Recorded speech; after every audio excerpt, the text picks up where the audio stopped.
ചെറുശ്ശേരി സാഹിത്യവേദിയുടെ ഒരു അവാർഡ് പ്രഖ്യാപനവുമായി ബന്ധപ്പെട്ടാണ്. ചെറുശ്ശേരി സാഹിത്യവേദിയെക്കുറിച്ച് പറഞ്ഞാൽ ഒരു കാൽനൂറ്റാണ്ട് മുമ്പേ രൂപം കൊണ്ട ഒരു സാഹിത്യ പ്രസ്ഥാനമാണ്. അപ്പോൾ ആ സാഹിത്യ പ്രസ്ഥാനത്തിൻ്റെ പ്രഥമ സാരഥി പ്രസിഡൻ്റായിരുന്നു A.T. നാണു മാസ്റ്റർ. മുകുന്ദൻ കാഞ്ഞിരോട് ആയിരുന്നു അതിൻ്റെ സെക്രട്ടറി. അപ്പോൾ അവരെ കാലശേഷം സാഹിത്യവേദി ഇന്നിപ്പോൾ TKD മുഴപ്പിലങ്ങാട് പ്രസിഡൻറ്റും ഞാൻ സുഗതൻ EV സെക്രട്ടറിയും ബാക്കി നമ്മളെ എക്സിക്യൂട്ടീവ്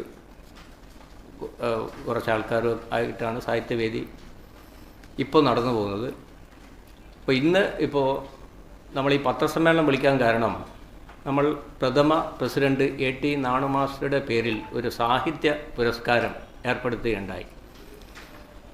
22-23 കാലയളവിൽ പ്രഥമ പതിപ്പായി പ്രസിദ്ധീകരിച്ച മികച്ച വൈജ്ഞാനിക മലയാള ഗ്രന്ഥത്തിനാണ് സാഹിത്യ പുരസ്കാരം പ്രഖ്യാപിച്ചിരുന്നത്.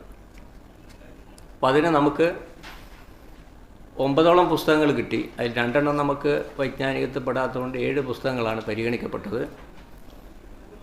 അപ്പോൾ അതിൽ ഡോക്ടർ അശോക് ഡിക്രൂസ്, അദ്ദേഹം തുഞ്ചത്തെഴുത്തച്ഛൻ മലയാള സർവകലാശാലയിലെ സ്കൂൾ ഓഫ് ക്രിയേറ്റീവ് റൈറ്റിംഗ് ഡയറക്ടറാണ്. അദ്ദേഹത്തിൻ്റെ പദവർഗീകരണവും മലയാള വ്യാകരണ കൃതികളും എന്ന വൈജ്ഞാനിക ഗ്രന്ഥത്തിനാണ് പുരസ്കാരം ലഭിച്ചിരിക്കുന്നത്. 11,111 രൂപയും പ്രശസ്തി പത്രവുമാണ് പുരസ്കാരം. അതാ റൈറ്റപ്പിൽ ഇല്ല. 11,111 രൂപയും പ്രശസ്തി പത്രവും അടങ്ങുന്നതാണ് പുരസ്കാരം. അപ്പോൾ പ്രഥമ പുരസ്കാരമാണ്. അപ്പോൾ എല്ലാവരും നല്ലൊരു വാർത്താക്കുറിപ്പ് കൊടുക്കണം. അപ്പോൾ ഫെബ്രുവരി 8 ജവഹർ ലൈബ്രറിയിൽ വൈകുന്നേരം 3 മണിക്ക് നമ്മുടെ ബഹുമാനായ പുരാവസ്തു വകുപ്പ് മന്ത്രി രാമചന്ദ്രൻ കടന്നപ്പള്ളി അവർകളാണ് ഈ പുരസ്കാരം നൽകുക. അപ്പോൾ എല്ലാവരെയും അന്നത്തെ ദിവസത്തെ കൂടി പരിപാടിയിലേക്ക് ക്ഷണിക്കുകയാണ്.